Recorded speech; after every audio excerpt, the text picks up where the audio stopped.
Alright, so the force we're going to add at this point is the spring force. So up till now we've dealt with gravitational force, normal forces, friction, tensions, and applied forces. And so we're going to add a new force, spring force. So let's talk about the spring force as a force first before we come back and talk about the work done by the spring force. So for starters, there is a point on a spring known as equilibrium, which happens to be where the net force is equal to 0. So equilibrium is basically the point where the spring wants to come to rest, because at that point no force acts on whatever the object is. Once I attach an object to it, so here's a mass that I've attached to my spring, and so now I start moving it in some direction. So here's my external force that's pulling the object to the right. What you notice is that there's a spring force that's trying to pull it back to the left. The farther I pull, the more force I have to exert to get it to move, and the larger the spring force is that's pulling it back towards equilibrium. So, a couple of things. One is, the farther the spring is pulled away from equilibrium, the larger the force that's exerted. And we can quantify that by saying the magnitude of the spring force is going to be equal to some value k times the distance that the spring is stretched or compressed. So in the same way that we would say the magnitude of the gravitational force is mass times g, both those things are positive quantities, we're doing the same thing here. We're saying the magnitude of the spring force is the spring constant k, that's a positive number. It's a measure of the stiffness of your spring. So the larger k is, the tougher it is to stretch your spring. And then this other is just a positive distance. Now, if I happen to, instead of pull it out to the right, I push my spring to the left. So again, notice I'm exerting this external force that's moving my spring to the left, and the spring is actually exerting a force that's pushing back on it to the right. So the thing that's interesting in all these cases, right, where the mass has been moved away from equilibrium, is the spring force always points back towards equilibrium. That's known as a restoring force. What it's trying to do, the spring force is always trying to restore the mass to equilibrium. We can take advantage of that by saying, oh, I can write my equation for magnitude in a vector equation that now I need a minus sign to show me the direction. So again, here is the spring force as a vector.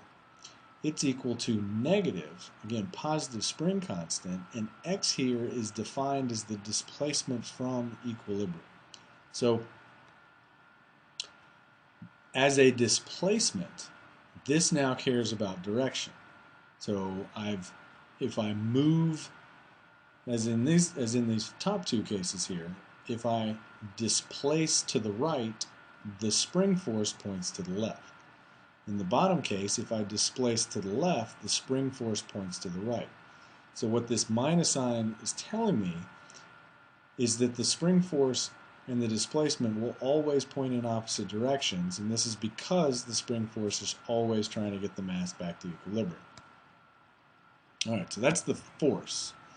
Now if I want to calculate the work done by a spring, the biggest thing to notice is that the spring force is not constant. It's not a constant force, right?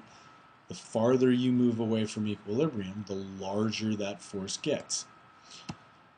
Which means that I can't simply do the dot product of a force with a displacement. That only works with a constant force. Instead, I have to go back to my integral.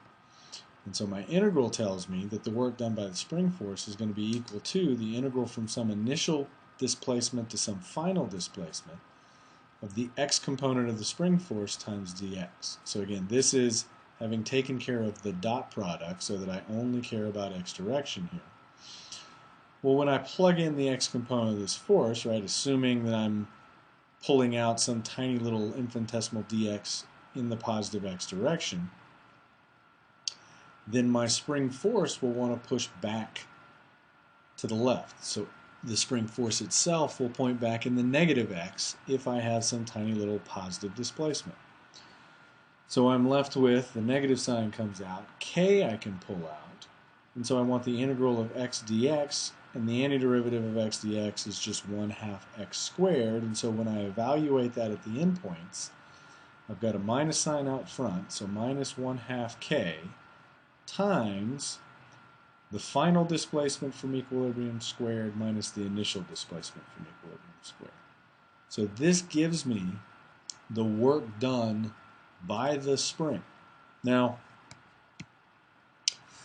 I know that as the spring moves away from equilibrium, it moves away from equilibrium because I have to do positive work, and the spring force always points back towards equilibrium. So the spring force is doing negative work as the mass moves away. On the other hand, if you just let the mass, so you pull it out to here and then let it go, well, now the spring force is going to do positive work as it returns to equilibrium. So springs do positive work when masses move towards equilibrium. They do negative work when masses move away from equilibrium. And just like what we'll talk about with the gravitational force, the spring will give us the opportunity to get back this negative work. So when we do positive work against the spring force, we actually have a chance to get back that negative work that the spring force does. And we'll talk about that when we talk about potential energy.